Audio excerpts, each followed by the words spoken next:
anti wacan oo wanaagsan daawadayaal ahaantiin meel kastoo joogtaan Ramadaan Kariim ku soo dhawaada warkii TV-ga Universal oo habeennimadan caawa idinkaga imanaya xarunta TV-ga uu ku leeyahay magaalada Hargeysa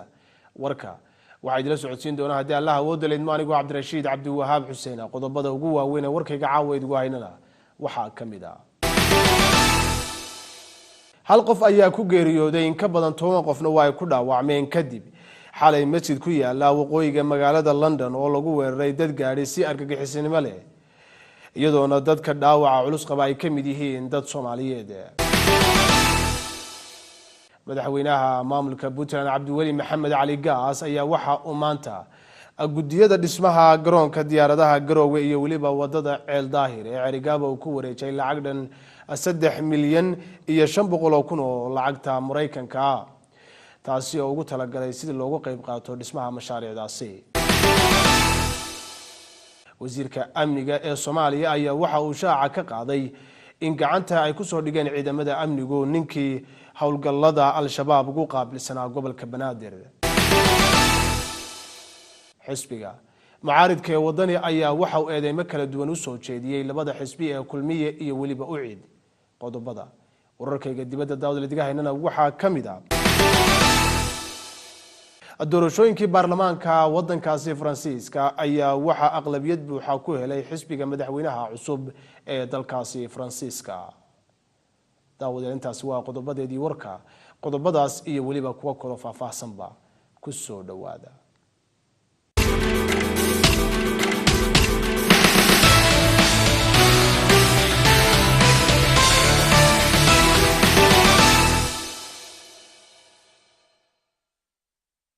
kulanti wacan daawadayaal mar kale ku soo dhawaada warkii oo fidsan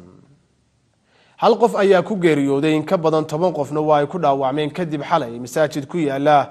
waqooyiga magaalada London oo lagu weeraray dad gaadhi si argagixisnimo leh iyadoona dadka dhaawacyada culus qaba ay kamid yihiin dad Soomaaliyeed Maxamed Saciid Asxaaf oo ku sugan magaalada London ayaa warbixinta arintan inoo soo diray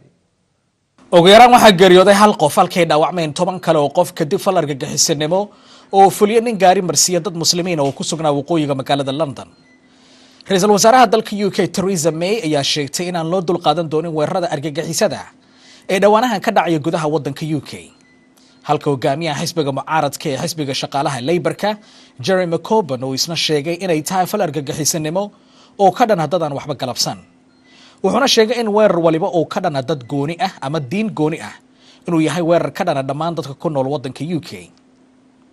weerarkan ayaa noqonaya midkii afraad ee fal argagixisanimo oo ka dhacay gudaha dalka UK muddo 4 bilood gudahooda iyadoo weeraradaasna ay ka dhaceen magaalooyinka Manchester iyo London ciidamada booliiska ayaa sheegay in falka argagixisanimo ay ka dhacay deegaanka Finsbury Park ee waqooyiga magaalada London oo ahaa weerar ay wax ku noqdeen oo kaliya dad muslimiin ah oo u badnaa dadkii ka soo baxay salaada taraawiixda waxay sidoo kale ciidamada booliisku ay sheegeen in ninka geystay weerarka ay daadiisu tahay 48 sano jir aan horeyna ugu jirin liiska dadka ay baadigoobayeen ama ay isku hayeen ama ay isha ku hayeen ciidamada booliisku waxayna sheegeen inay baaritaan ku wadaan sababaha keenay weerarkaas nin lagu magacaabo Cabdiraxmaan oo kamid ahaa goobjoogayaasha ayaa warbaahinta u sheegay in ninka falka argagixisanimada geystay uu ka soo degay gaarigii isaga oo leh waxaan rabaa inaan dilo muslimiinta oo dhan wuxuuna Cabdiraxmaan uu sheegay ninka goobjoogaha inuu kamid ahaa shakhsiyaadkii gacanta ku dhigay ninka wax dilay si uusan uga cararin goobta duqa magaalada London Sadiqan ayaa isna sheegay in ciidamo dheeri ah la geyn doono goobaha ay ku cibaadeysanayaan dadka muslimiinta inta loo guda jiro bisha barakeysan ee Ramadaanka goobta weerarku ka dhacay ayaa waxa gaaray xubno ka tirsan xildhibaanada baarlamaanka iyo golaha wasiirada ee dalka UK iyo hogaamiyaha xisbiga mucaaradka ee xisbiga shaqaalaha Labourka iyo ra'iisul wasaaraha dalka UK oo dhammaantoodba sheegay in aan loo dul qaadan doonin weerarada argagixisada ee ka dhacay gudaha dalka UK Maxamed Saciid Asxaaf Universal TV London wagaag daawada wali halkaan nagala socotaan wax xarunta TV-ga Universal oo ku leeyahay magaalada Hargeysa wararka kale ee wariyaashaydu noo soo dirayaan waxa kamid ah mashruucan biyo-gelinta ah ee madaxweynaha wadanka Djibouti oo xariga ka jaray maanta ayaa sidoo kale waxa ka qayb galay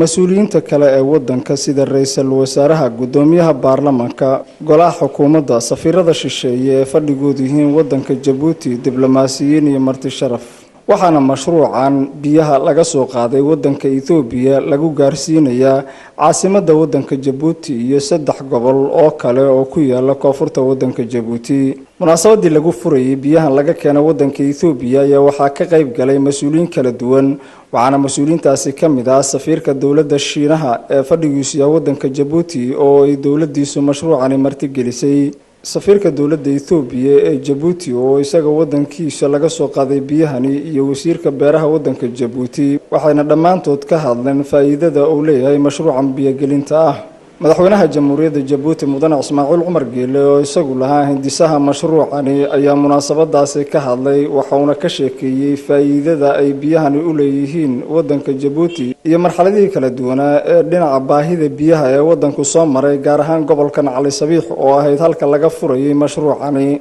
hawsha waxaan la galnay dawladda Shiinaha, iyaduna aad bay u fahamtay inuu yahay arrin nololeed, inuu yahay waxa loo baahan yahay in aan biyihii 2 sanadood oo daraasad ah, 2 sanadood oo dhismo ah, 339 malyan oo dollar ayaa ku baxday. waa ka gabagabo iyuu joogaa hawshiina maanta Cali Sabiix oo yara ooyeysayna halala gaadho biyaha baa leeyahay. dadka ha ka horeeyaan, iyaga ugu dhow, iyaga xuduudii ugu dhow, albaabkii laga soo gelinayana iyaga joogay, ayagu ha bismileeyaan, ha ku ciidaan. waxaan saleeyahay biyahaasi lacag fara badan bay nagu joogaan, nolosheenna oo dhan bay wax u tarayaan. kolka dee dadka miyiga joogay biyaha markay arkaan waxay dhaanku u socdaan kilometro ayay u socdaan si ay u helaan biyo yar reerka ay cabaan. qiimihiisa way garanayaan iyagu. magaalo markii la yimiday oo tuubo biyihii ay socdaan buu arkaya ninkii miyiga ka yimiday, ku orodoo dee biyahan qaba buu is odhanaya, ku kaloon baa ka odhanaya war iska daa, dawladdaale waxaana iska daa. noloshii oo dhanba hadday biyo yihiin in la dhowrto, in lexjeclo loo lahaado, wixii ziyaado ana la iska daayo oo yani biyo socdo uun oonan waxba lagu falaynin dembi baa laga qaadaya. dadweynaha waxaan dee ku boorinaynaa waxa weeyaan inay ilaaliyaan biyahaasi. mashruucan biyagelinta ah oo lagu gaarsiinayo biyaha wadanka Itoobiya laga soo qaaday caasimadda wadanka Jabuuti iyo 3 gobol oo ka mid ah wadanka Jabuuti ayaa waxa uu yahay mid ay dawladdu ku doonayso inay ku yareydo baahida dhinaca biyaha ee ka jirta wadanka. Axmed Cabdikariin Maxamed, Universal TV, Jabuuti. wasiirka amniga ee Soomaaliya ayaa waxa uu shaaca ka qaaday in ciidamada amnigu ay gacanta ku dhigeen ninkii howlgallada al-shabaab ugu qaabilsanaa gobolka Banaadir. faafahinta warkani waxay noo soo diray wariyaashayda halkaasi ku sugan. wasiirka amniga xukuumadda Soomaaliya Maxamed Abuukar Islow Ducaale ayaa saxaafadda u sheegay in hay'adaha ammaanka ay gacanta ku soo dhigeen madaxii amniyaadka ee gobolka Banaadir ee xarakada al-shabaab, kaasi oo wasiirka magaciisa ku sheegay Cabdiwaaxid Khaliif Axmed. waxa uu sheegay wasiirka in shakhsigaasi hay'adaha ammaanka ay ka soo qabteen suuqa Bakaaraha. ciidamada qalabka sida waxay gaareen horumar ama guul la taaban karo. waxay gacanta ku soo dhigeen madaxa amniyaadka ee gobolka Banaadir Cabdiwaaxid Khaliif Axmed oo loo yaqaan Ciise Tarbuun. waa alla mahadii Allah ugu mahadcelinayna. marka waxaan ku faraxsanahay in ninkaas uu ahaa ninkii cadowga Soomaaliyeed iyo dad badan oo lagu dilay Soomaaliya, gaar ahaan magaalada Muqdisho. ninka siin jiro waa ninka kaliya dhihi jira qofka la dilay ama fasaxa ugu dambeeyay dhibi jiro. marka waa ku faraxsanahay ciidamadan waa ugu hambalyeena arrintaas. waxaan rabaa sidoo kale in hoosta ka xariiqaan dadka magaalada Muqdisho ku nool in howlgalladan ay bilowdeen muddo bil ka hor, guulo badan la taaban karna aan gaarnay. marka waxaan rabnaa maalmahan howlgalladan ku jirno dartooda in magaalada jidad badan la xiray sababta loo xiray waa ogsoon tihiin in qof badan muwaadin Soomaali ah oo asagoo danihiisa soo kacay ama sooman ama limiisa soo shaqo tagay in la dilo marka dadku waxay sameeyeen laamiyada caadiga sooma maraan waxay ku dhuumaaleystaan jidcadayaasha laamiga ku soo dhaco marka sidaas darteeda waxaan ummadda Soomaaliyeed u sheegi lahay gaar ahaan dadka magaalada Muqdisho degan inay u dul qaataan inta howlgalkan lagu jiro waxaan ugu bishaareyn doonaa haddii Ilaahay raad muddo kooban inuu ku soo koobi doono oo aan ku soo afjari doono shaqada hadda socoto marka waxaan rabaa sidoo kale waxaan badbaadinayno waa naf Soomaaliyeed waxaan badbaadinayno waa sharafta waxaan badbaadinayno waa xoolaha dadka waa ogsoon tihiin dhacdada ugu dambeysay ka dhacday magaalada Muqdisho Pizza House waxay ka soo baxeen laamiyada kuma imaan jidcade ka soo baxeen marka waxaan rabnaa ummadda Soomaaliyeed naf la badbaadiyo wax ka fiican ma marka waxaan ka shaqeynayno waxaan badbaadinayno waa nafta ummadda Soomaaliyeed marka waxaan rabaa inay noo dulqaataan dadku ku nool magaalada Muqdisho waxaan u bishaareyn doonaa haddii Ilaahay raahdo in mar dhow magaalada jidadkan waa furi doonaa marka laga soo tagay wasiirka amniga uu saxaafadda u sheegay in madaxii amniyaadka ee gobolka Banaadir ay gacanta ku soo dhigeen hay'adaha ammaanka haddana ma jirto cadeymo muujinaya ama in shakhsigaasi muuqaalkiisa saxaafadda loo soo bandhigay maxamed cali weheliye Universal TV magaalada Muqdisho madaxweynaha maamulka Puntland Cabdiwali Maxamed Cali Gaas ayaa waxa uu maanta gudiyada dhismaha garoonka diyaaradaha Garowe iyo waliba wadada Ceeldaahir ee Ceerigaabo ku wareejay lacag dhan 3,500,000 oo dollar oo lacagta Mareykanka ah si looga qayb qaato dhismaha mashaariicdaasi Umar Maxamed Soomane oo ku sugan magaalada Garowe ayaa faahfaahinta warkaasi noo soo diray madaxweynaha dowladda Puntland Cabdiwali Maxamed Cali Gaas ayaa lacag gaaraysa 3,500,000 oo dollarka Mareykanka ku wareejiyay xubnaha gudiyada dhismaha garoonka diyaaradaha Garowe iyo wadada Ceeldaahir Ceerigaabo xubnaha golaha wasiirada dowladda nabadoonada waxgaradka qaybaha maamulka gobolka Nugaal kan degmada Garowe iyo marti kale ayaa madashan ka hadlay iyagoo soo dhaweeyay go'aankan uu madaxweynaha Puntland ku taageeray dhismaha mashaariicda garoonka diyaaradaha Garowe iyo wadada Ceeldaahir Ceerigaabo waxaan halkan ka cadeynaynaa in barnaamijkii ama siyaasadii uu madaxweynuhu ku hogaaminayay dowladda Puntland oo ahayd in Puntland ay isku tashato in maanta miro dhalkeedii ugu weynaa la hayo taasna waxa cadeynaya in mashaariicdan lacagta lagu dhameystirayo ay tahay lacag dowladda Puntland ay ku deeqday oo madaxweynuhuna amarkeeda u lahaa anaguna aanu fulinteeda leenahay waxa ka dhiman garoonka waa daamurkii oo la saaro dhismihiisii hore wuu dhammaaday daamurkii baa la saarayaa iyo shaqooyinka kale u baahan terminaalka dayactirkiisa meelaha baabuurta istaagaan diyaaradu meelaha istaagaan wadada oo shay laga dhigo iyo howlaha dhamaystirka way garoonka waxaan rajaynaynaa shirkaduna ay ku dhawaaqday mashruucaas markay qalabka hadda u yimaadaan in 3 bilood gudahood ay ku dhameeyaan shirkadu sida ay ballan qaadeen shaki kuma jiro arrintan taariikhda sheegi doonta garoonkanuna maanta wuxuu u baahan yahay hanti badan waana madaxweynaheena cidda go'aansatay inuu hantida dawladda ku dhiso oo maaragtay aynu inagu noqono maalgeliyihii koowaad waa maalin dadka reer Puntland ku fakarayeen inay arkaan caasimadda Puntland oo leh garoon caalami ah oo laga dhigi karo habeen iyo maalinba waa maalin dadka reer Puntland ay ku fakarayeen in la helo wado isku xirta Ceerigaabo iyo Ceeldaahir oo waqti badan loo socon jiray oo saacado yar loo socdo hadafkaas waa dhaboobay alxamdulilaahi rabbil caalamiin anigu gudiga wadada Ceeldaahir anoo magacooda ku hadlaya wadada waad ka wareysaan Ceeldaahir ilaa ay Ceerigaabo way socotaa hadda 46 kiiloomitir ayaa waxa la dhigay jaygii ama carrakaawadii la dhameystiray oo baabuurta hadda sidii laamiga ay u maraysa wayna socotaa hadii ilaahay ilaa intii ka dhamaanaysana waa la wadayaa insha Allah taala aad baan xilka aad haysaaniin idinku soo dhaweynayna waxqabadka iyo shaqada idinku soo dhaweynayna wixii dhiman idinkaan idinka jeednaa inaad nagu hogaamisaaniin wixii aad dhammaystirtaaniinna waa ku mahadsantihiin xaal iyo xaajaba Allah inoo suubiyo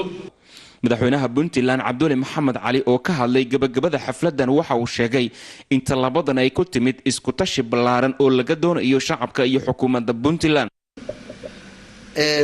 waxaan rajaynayaa puntland oo isku tashatay, puntland oo is-aamintay inay wax qabsan karto, lagu hogaamiyo inaan wax qabsan karno ayaa ku gaari karnaa puntland cusub oo qurux badan. laakiin puntland fadhiid ah oo cid kale wax ka sugta inay gashato horumar ma gaarayso. dhanka kale mas-uuliyiinta shirkadda biyaha Farjano iyo maamulka jaamacadda Bariga Afrika ayaa dhankooda lacago ku wareejiyay gudiyada dhismaha garoonka diyaaradaha Garowe iyo wadada Ceeldaahir Cerigabo, iyadoo tallaabada wareejinta deeqdan lacageed lagu tilmaamay inay tahay mid la doonayo in qof kasta oo ku nool gudaha Puntland uu ka qayb qaadan karo dhismaha mashaariicda dalka ka socota. Cumar Maxamed Soomane, Universal TV, Garowe. hay-adda Maama Caasha Foundation ayaa waxa ay ceelbiyood ka hirgelisay gobolka Hiiraan iyadoona dad muxsiniin ay u wakiisheen ceelkaasi. Maxamed Cismaan Makaraan ayaa faahfaahinta warkan inoo soo diray. hay-adda Maama Caasha Foundation ayaa maanta ceelbiyood waxa ay ka hirgelisay deegaanka Buuro Yaaqoob ee magaalada Beledweyne ee gobolka Hiiraan. deeqdan ceelka ayaa waxaa soo waqafay Reeya Weli waxaana ay soo marsiiyeen hay-adda Maama Caasha Foundation iyadoona ceelbiyoodkan uga qoday deegaanka Buuro Yaaqoob dadka deegaanka oo si weyn uga baahnaa in ceelkan ay helaan. qaar ka mid ah dadka deegaanka oo la hadlay telefishinka Universal ayaa waxa ay sheegeen in ceelkan baahi weyn u qabeen, isla markaana waxa ay u mahad celiyeen hay-adda Maama Caasha Foundation iyo waliba Reeya Weli oo soo waqafay lacagta maanta ceelka lagu qoday. walaalahayna maanta noo soo gurmaday oo biyo noo sameeyay oo wax walba macnaha ka sugayno khayr adduunyo aakhir Allah xureeyo sida ilaahay idinkiis qaato maxamed ilaahay ka koriyo dambigooda waalidiinta Allah dhaafo ajir iyo xasanaad noo soo koobi kara Allah sii. maanta rabadaankan unugo ooman oo meelan biyo ka keenna wayni ayay eel noo qodeen Reeya Weliyow ad eel noo qodeen waa ku raysan eelkii waliba macaanas noo yahay 114 aan idinku salaameynaa waxa waay ilaahay idinkana khayr Allah niiga siiya waadiga jannaad Allah niiga dhiga eelka ad noo qodeen rabadaankan waadiga jannaad Allah niiga dhiga waa ku raysane biyahaas waa abnaa ummadoo dhan ku noolatay aagan degan unagu waa kaas alxamdulillah shukr weli walaalahayn reer maa weli inay ceel noo qodeen ay biyo noo qodeen ayna siiyeen waa ku mahadsanyihiin waa ku mahad celinaynaa. haddana waxaan jecelnahay bil ramadaan weeye bish waa dhammaad hadduu ilaahay raaha in gacantaas ka weyn inayna siiyaan jecelnahay reer maa weli waa ku mahadsan yihiin. Sheekh Mahad Cumar Maxamuud waxa uu ka mid yahay culimada deegaanka waxa uu ka hadlayaa faa'iidada ay leedahay sadaqada iyo waliba ceelkan maanta halkan laga qoday waxa uu dadkan u faa'iideynayo. sadaqa jaariya waxa ka mid ah ceelka maanta aan taagannahay oo Maama Caasha soo maray oo Reeya Weli loo waqfay kuwada nool iyo kuwada dhintay inuu ilaahay gaarsiiyaan rajaynayna barakallahu fiikum. sadaqa jaariya waxa uu fiican ceelasho kale iyo masaakiinto la quudiyo oo muxuu ahay guriga loo dhiso agoonto guriga loo dhiso garoobada oo wax la siiyo sadaqa jaariya ayaa barakallahu fiikum. qaasan beeraha iyo ceelasho ugu sii jiraanba waa la guranayaa maanta waad arkaysaan barakallahu fiikum. xaafadan Buuro Yaaqoob la yiraa dadkeeda badana macnaha waa ku intifaacayaan waa dad masaakiin u badan yihiin boqolkiiba 80 masaakiin u badan yihiin. marka maxaa la rabaa insha Allah taala dadkaas maalin kasta cabaya. hay-adda Maama Caasha Foundation ayaa gudaha Soomaaliya ka qabato howlaha gargaarka sida kaalmeynta dadka barakacayaasha iyo waliba qoodista ceelal biyoodyo oo loogu talagalay dadka tabarta daran. Maxamed Cismaan Makaraan, telefishinka Universal, Beledweyne. xisbiga mucaaridka ee wadani ayaa waxa uu maanta magaalada Hargeysa oo ku soo gabagabeeyay tartan dhinaca Quraanka Kariimka ee bisha Ramadaan kaasi oo tartankaasi uu maalgeliyay xisbiga mucaaridka ee wadani. xisbiga mucaaridka ee wadani ayaa waxa uu maanta magaalada Hargeysa uu ku soo gabagabeeyay tartan dhinaca Quraanka Kariimka ee bisha barakeysan ee Ramadaan oo uu xisbigu maalgeliyay waxaana gabagabadii munaasabadaasi ka soo qayb galay mas'uuliyiin sarsare oo ka tirsan xisbiga mucaaridka ee wadani oo kamid ahaa Kayse Cali Geedi Salaadiin Cuqaal waxgarad culimaa u diin iyo waliba ardaydii tartankaasi ku tartamasay. ugu horeyna waxaa halkaasi hadal ka soo jeeday isla markaana hadalka iska kadaba maray oo ka waramay faa'iidada uu leeyahay quraanku kana warbixiyay maalgelinta xisbiga mucaaridku maalgeliyay tartanka Quraanka Kariimka mas'uuliyiintii kala duwan ay ka soo qayb gashay munaasabadaasi. haddaanu nahay xisbiga wadani haddaanu soo baxno ilaahay nagu guulay 4 bilood doorashadii ka hadhay waxaan ballan ku qaaday horta tan inuu sii wadno annakuna wakiil qaadano sheekh inaan annaku wakiil qaadanay mar bil sano walba la qabto waxaanu ballan ku qaadanaa ilaahay hadduu nagu guuleeyo inaan wax badan diinta ka qabanno weliba kor xumaan farista aanu aad u xoogno waayo dhaqan xumo badan baa dalka timi oo aan loo adkaysan karayn waxaanaynu dhaqan u lahaan jirin baa yimi oo aad ka naxasid waan garanayaa markaan yaraa halkaa tood hadduu ilaahay nagu guuleeyo waxaanu aad iyo aad isku taxallujinaa inaan dhaqankiisu banaa ee diinta ahayd in la qabsado aanu soo celino inaan qoladaa waana farista aanu xoojino inaan qur-aanka iyo kitaabka ilaahay wareejino inaan iskuuladan qur-aanka lagu baranay aanu xoojino waayo ilmuhu markuu qur-aanka barto xitaa maskaxdiisa furfurmata maadiga xitaa markuu uu ka xariifsay kuwa kale wax dhaba weeyo scientific oo la soo hubiyo weeyaan alxamdulillahi rabbil caalamiin haddaynu taan noolaynana waynu noolaanaa jimsigeena iyo niyadeena iyo jiritaankeenu wuu noolaanaya haddii taa la noolayn waayana waynu dhimanaynaa tii ina noolaynaysay ee nolosheenu ku xidhnayd ayaynu maanta isugu nimi waxa weeyaan maynaan haddaynu kitaabka ilaahay noolayno noloshan imika ku noolahay amba systemkan imika aynu marayno kumaynaan noolaanin waa xaqiiqiyan waxaan ku noolaan lahayn nolol heer ah marka hore alxamdulilah ilaahay baynu mahadinaynaa waa maalmihii ugu khayrka badnaayo inuu ilaahay subxaana wa tacaala inta uu agtiisa qiimaha uga yeelayo waayo bisha rabadaan maalmo khayr badan baa ku jira kulankana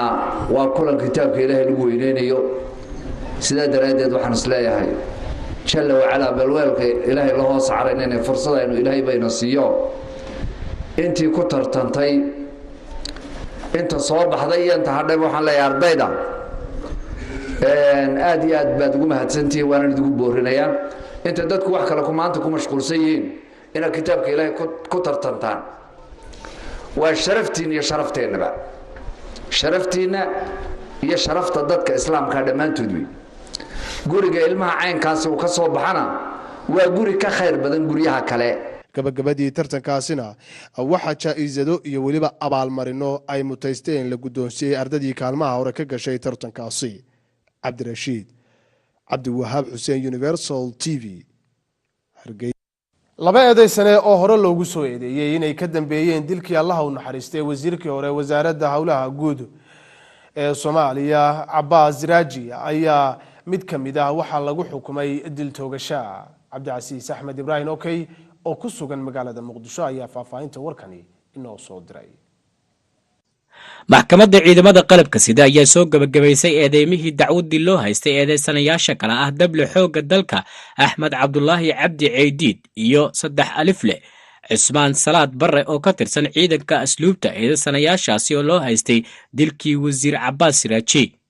maxkamadda ciidamada qalabka sida ayaa sheegtay in dilka wasiir Siraaji wasiirkii howlaha guud uu geystay dable xooga dalka Axmed Cabdullaahi Cabdi Ceydiid waxaana maxkamaddu ciidamada ay ku xukuntay dil toogasho. xukunka dilka maxkamaddu ay ku riday eedeysanahaasi waxaa ku dhawaaqay gudoomiyaha maxkamadda darajada koowaad gaashaale sare Xasan Cali Shuute. maxkamadda markay aragtay eedii uu soo gudbiyay xeer ilaaliyaha ciidamada qalabka sida oo ku xusneyd aayadda 178 suuratul baqara qodobka 434 xeerka ciqaabta Soomaaliyeed markay aragtay qoraalka eedeysane dable xooga Axmed Cabdullaahi Cabdi Ceydiid uu ka hor qoray garsoorka ciidanka hortiisa kuna cadeeyay in uu laba xabad ku riday gaariga uu waday wasiir Siraaji sidoo kale wuxuu qoraalka ku sheegay in 28 bishii 6 2017 laga qaaday qoragii uu ku qornaa kadib markii ay murmeen ciidankii ilaalinayay ceelgaab. maxkamaddu markii ay dhageysatay markaatiyaashii la hor keenay maxkamadda midna ay u weydiisay marag furkooda waxay ka hor cadeeyeen garsoorka hortiisa in ay arkayeen eedeysane Axmed Cabdullaahi Cabdi Ceydiid oo xabad ridaya markii la joojiyay gaariga uu saarnaana uu isku dayay in uu baxsado sidaasna ay si qasab ah ugu xireen. maxkamaddu markay aragtay cadeymaha la hor keenay maxkamadda horteeda oo ay ka mid yihiin caddaymaha laga qoray markhaatiyaasha sawirrada laga qaaday baabuurta la isticmaalayay cabbirada laga sameeyey goobta uu dilku ka dhacay qoraygii loo adeegsaday dilka warqadda caddaynta dhimashada marxuumka iyo warbixinta ay soo gudbiyeen waaxda baarista cilmiyeysan maxkamaddu markii ay dhegaysatay doodii u dhaxaysay dhinacyada xeer ilaalinta ciidamada qalabka sida iyo qareennada difaacayay eedaysanaha sidaa darteed maxkamadda waxaa u caddaatay in dable xoogga axmed cabdulaahi cabdi caydiid uu yahay dembiilo galay dembiyada lagu soo oogay waxayna ku xukuntay dil toogasho ah oo ah qisaasta marxuum cabbaas cabdulaahi sheekh siraaji maxkamadda ciidamada ayaa amartay in la fasaxo cismaan salaad barre oo lagu waayay falkaasi waa kan mar kale guddoomiyaha maxkamadda darajada koowaad xasan cali shuute kale maxkamaddu waxay amraysaa in xabsiga laga sii daayo 3 alifle cusmaan salaad barre oo ka tirsan ciidanka asluubta Soomaaliyeed haddii aan loo haysan dembi kale ugu dambeyntii dable xoogga dalka axmed cabdulaahi cabdi ceydiid oo maxkamaddu ay ku xakuntay dil toogasho ayaa dalbaday racfaan si loogu gudbiyo xukunkiisa maxkamadda sare ee ciidamada. Cabdicasiis Ibrahim Axmed Oke, TV-ga Universal, magaalada Muqdisho. iyadoo lagu guda jiro gabagabadii bisha barakeysneed ee Ramadaan ayaa waxaa magaalada Nairobi lagu soo gabagabeeyay tartan Quraan akhrisa. Cabdishakuur Faarax Igalle ku sugan magaalada Nairobi ayaa faahfaahinta warkan inoo soo diray. iyadoo lagu jiro gabagabada bisha barakeysan ee Ramadaan ayaa waxaa tartamo Quraan oo dhowr ah lagu qabtay masaajidda iyo madrasooyinka ku yaala xaafadda Islii. Madrasada Abubakar Sidiiq oo kamid ah madrasooyinka lagu barto Quraanka Kariimka ayaa waxaa lagu soo gabagabeeyay tartan Quraan oo muddo ka socday, waxaana tartankani abaalmarino isugu jira lacaga iyo shahaadooyin lagu guddoonsiiyay ardayda kaalimaha galay, waxaana ka soo qayb galay culumo, waalidiin iyo marti sharaf kale. نهدي إليكم تحية ميمونة مباركة ألا وهي السلام عليكم. يوم نحشر المتقين إلى الرحمن وفدا. معلم عبد اللطيف وأهمامولها مدرسة أبو بكر الصديق يا محمد موسى وكمد مسؤولين مدرسة أيا كهد لي مناسبة داني وحين شرحات كبحيين ترتن كان إيقابكي أو كوبلاوضي هلك وحان كما موسينا أون ما أنت kusoo gabagabaynaynaa usbuucyadii tagay ayaa waxaan ka wadnay madrasada Abubakar Sidiiq musaabaqo dhex martay ardada dhigata ardadaasoo gaaraysa 70 arday 70 arday ayaa musaabaqadaas mushaarakaysay. ardada dugsiga hadda dhigata xaaliyan waxay gaaraysaa 100, laakiin ardada hadda mushaarakaysay waxay gaarayaan 70. ardadan maanta xafladda u dhigaynana waxay gaarayaan 23 arday ayaa kaalimaha gashay. ardada dhammaantood way wada baaseen, laakiin imtixaan haddii la galo waxaad ogsoontiin ardayna waxaa weye natiijo sare u keenaa, ardayna natiijo macquul u keenaa. madrasadu intay jirtay waxaa ka qalin jebiyey 10,000 oo arday. ardada ka qalin jebiyey madrasada Abubakar Sidiiq qayb ka mid ah waxay macallimiin quraan ka yihiin iyo maadooyin kale oo shareecada daafaha adduunka gaar ahaan magaalada Nairobi. madrasada Abubakar waxay caan ku tahay inay ka qayb gasho tartamada Quraanka Kariimka ah ee lagu qabto dalka Kenya gaar ahaan magaalada Nairobi iyo magaalada Mombasa. in ilmihii hooyadiisii maqan tahay iyo kii hooyadiisii joogtaba inay kala yihiin oo kala farxad badan yihiin. kan hooyadiisa joogto aad buu u faraxsan yahay, midka laakiin hooyadiisa maqan tahay oo wax kale ku mashquulsan tahay. halka maalin oo loo yeeray imaan weyso oo kulay way kala dugan yihiin shucuurta ilmaha. Cabdishakuur Faarax Igalle, Universal TV, Nairobi. waxaa magaalada Muqdisho lagu soo gabagabeeyay tababar loo qabtay qaar ka mid ah suxufiyiinta kala duwan ee ka howlgasha halkaasi. tababarkaasi ayaa waxaa ku saabsanaa sidii xog sugan loo gudbin lahaa. faahfaahinta warkani waxay noo soo diray wariyahayaga Maxamed Cabdinaasir Ayaanle oo ku sugan magaalada Muqdisho. tababarkan oo socday muddo 3 cisho uu soo qaban qaabiyay ururka Soma oo ah mid ay ku midaysan yihiin in ku dhow 40 idaacad ayaa lagu soo gabagabeeyay magaalada Muqdisho. Xiritaankii munaasabadaasi waxaa goobjoog ahaa mas'uuliyiin ka socotay wasaaradda warfaafinta iyo madax ka tirsan qaybaha kala duwan ee warbaahinta. Ugu horeyn waxaa madashaasi ka hadlay oo ka warbixiyay tababarka iyo dadka la siiyay xogayaha ururka Soma Ismaaciil Sheekh Khaliif. waxaan rabaa inaan warbixin kooban idinka siiyo waqtiga oo ciriiri ah awgii xafladan munaasabadan aan maanta caawa qabanayno oo ah xaflad aan kusoo xirayno tababar socday muddo 3 maalmood ah oo uu soo qaban qaabiyey ururka Soma. wariyaashan dhalinyarada ah sharafta badan leh aad arkaysaan qaarkoodna Muqdisho ay ka yimaadeen qaarna ay gobolada ka soo safreen ay ka yimaadeen waxay ka mid yihiin 20ka ugu horeeya ee loogu talagalay barnaamijkan inay soo saaraan 3 biloodlaha. waxaa marka loogu yeeray in la siiyo tababar ku aadan tayeynta barnaamijka ama barnaamijkan wadaaga sidii loo tayeyn lahaa ama qaabka loo diyaarinta iyo loo sii xoojin lahaa loo kobcin lahaa xirfadooda saxaafad ama wariyanimo si barnaamijku uu noqdo barnaamij dheelitiran xagga tayada iyo soo saaritaanka labadaba. marka 3 maalmood ay hadda nala joogeen wariyaasha oo tababarkaasi uu socday 2 macallin oo aan aaminsanahay in ay mudan yihiin astaahilaan aqoonteedana ay leeyihiin Axmed Ciise Guutaale 3 macallin ay raahdo Axmed Ciise Guutaale Ustaad Faarax Cumar iyo Muxudiin Roble oo ah isaga tiftiraha Radio Ergo ayaa tababar 3 maalmood siinay dhalinyarada. sidoo kale waxaa halkaasi ka hadlay qaar ka mid ah madaxdii warbaahinta oo goobjoog ahaa xiritaanka xafladaas iyo macallimiintii tababarkaasi bixinaysay. saxafigu wuxuu ku shaqeeyaa dhibaato aad u adag dhibka ugu badanna waa markii ay isugu darsanto amni darro iyo aqoon la'aan saxaafada ayuu qatarta ugu badan iyo dhibaatada ugu badan la kulmaa. waxaan ku talinayaa wixii aad barateen inaad ka rusheegtiin. tababarada Soma aan ugu madcelinayna inay kan iyo kuwa ka horeeyay ay sameeyaan waxa waaye nasajahan maadaama aan xogayaha tababaradan ahay waxa waa soo daan laakiin waa imaan doona insha Allah bilaha soo socda waxdaan isbedel aan sameyn doona tababarada qayb aan ka qaadan doona. ugu dambeyn waxaa munaasabadaasi ka hadlay agaasimaha wasaaradda warfaafinta Cabdiraxmaan Sheekh Yuusuf Al Cadaala isagoo kula dardaarmay ardaydii heshay tababarkaasi inay ka faa'iideystaan oo ay dhaqangeliyaan wixii ay barteen. tababarada noocan oo kale taa runtii waxaan aaminsanahay waxa ay wariyaha Soomaaliyeed maanta ugu baahida badan yahay waa in xirfadooda la diyaariyo in laga caawiyo inay tababar helaan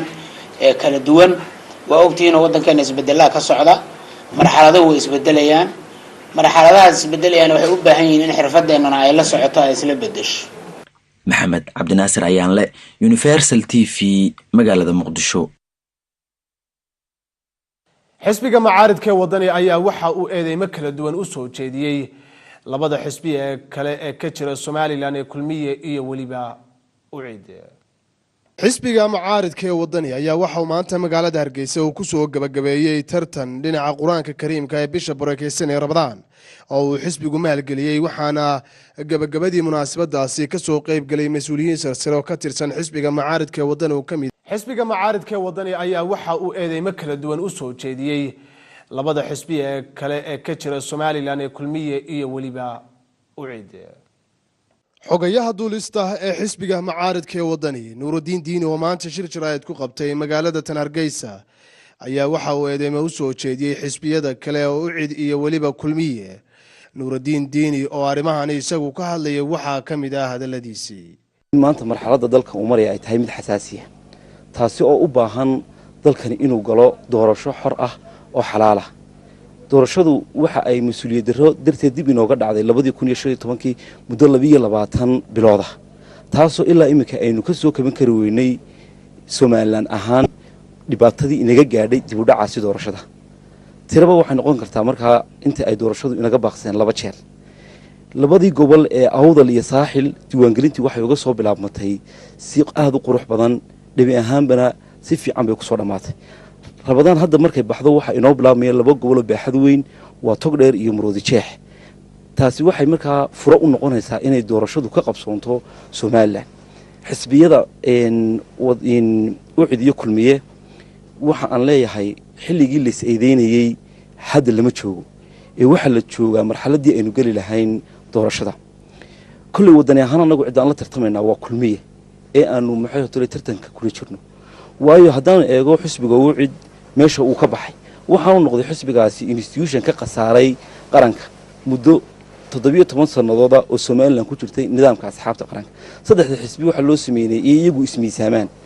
oo ay ka turjumaan baahida dalka Faysal wuxuu ka dhigay xisbigii Wucid jeeble uu isagu ku shaqaysto marka runtii waxaan oran karnaa waa jeeble siyaasi cidna kuma eedayn karo Soomaali weyn iyo xamar waayo siyaasiga kaliya ee faylashiisii emailladii uu isticmaalayay media loo soo bandhigay Faysal Buuha kuwaas oo kula tacaamulay ama uu kula xiriirayay Soomaali weyn sidoo kale waxa uu la kulmay oo ay fuusiyo u geysay madaxweynihii hore ee Soomaaliya dalka Ingiriiska Faysal waxa uu ka qayb galay xaflad jaaliyada Soomaaliya ay ku dhigatay Imaaraadka xisbi xaakimka kulmiye muddo 7 sano ka badan oo uu dalka ka soo arriminayay waxa laga dhaxlay ama laga dheefay guuldarooyin fara badan oo siyaasi ah maantana waxa uu koob ka ah guuldarooyinkiisa inuu maxay ahayd tolay in xisbigii uu isagu ku adeegsado marka waxaan leeyahay fariintiina weyn soo gaadhay kulmiyahow waxaynu ku jirnaa xilligii doorashada cidda tartamaysaana waa Muuse iyo Cabdiraxmaan xisbi wadani ahaan waxaanu diyaarinay barnaamij ka kooban 60 page oo dhameystiran taabana ayana dhinac kasta war xilligii aynu isku eedeynay sawir photoshop maanta lama joogo waan dhaafnay waxaynu doonaynaa inaad la timaadaan barnaamij dhameystiran oo aad nagula tartantaan una soo diyaar garoodaan doorasho xora oo xalaala Cabdirashiid Cabdiwahaab Xuseen Universal TV wagaag daawada intaasi ayaan ku soo gabagabeynayaa warkii TV-ga Universal habeennimadii caawa idinkaga imanayay xarunta TV-gu ku leeyahay magaalada Hargeysa warkana waxa idila socodsiinayay anigoo Cabdirashiid Cabdiwahaab Xuseen warkan mid lamid ah intaan ku kulmi doono waxaan idinkaga tagnaa assalaamu calaykum wa rahmatullaahi wa barakaatuh